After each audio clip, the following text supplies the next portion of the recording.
பாலிடிக்ஸ்ல வந்து ஒரு பெரிய அனுபவம் வேணும் மேடம்.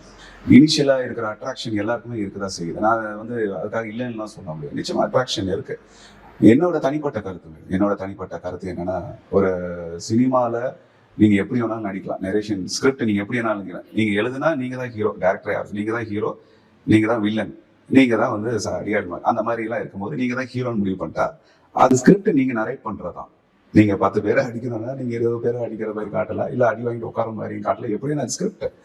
பட் உண்மையிலேயே மக்களுக்கு வந்து சேவை செய்யணும்னு நினைச்சு நீங்க வந்து இந்த முறை நீங்க அட்ராக்டா எல்லாரும் மனசுலயும் நீங்க இடம் பிடிக்கணும்னா இன்னும் நிறைய காலம் எடுக்கும் மேடம். டெஃபினட்டா. நீங்க அவங்கள காம்படிஷனா பாக்குறீங்களா? ஏன்னா வந்து அவங்க அறிவிச்சிருக்க வேட்பாளருமே வந்து பாத்தீங்கன்னா ஒரு பிரபலமான வேட்பாளர் அறிவிச்சிருக்காங்க, லோகேஷ் அவர்கள் அறிவிச்சிருக்காங்க.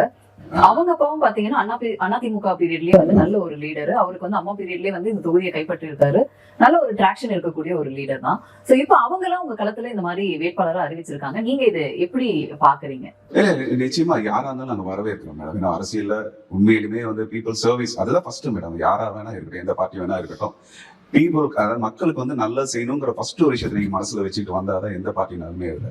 அதுல இப்போ கொஞ்சம் நான் பார்த்த வரல இந்த வகையில வந்து கொஞ்சம் ஒரு சின்ன ஒரு அட்ராக்ஷன் இருக்கு, பீப்புள்கிட்ட இருக்கு.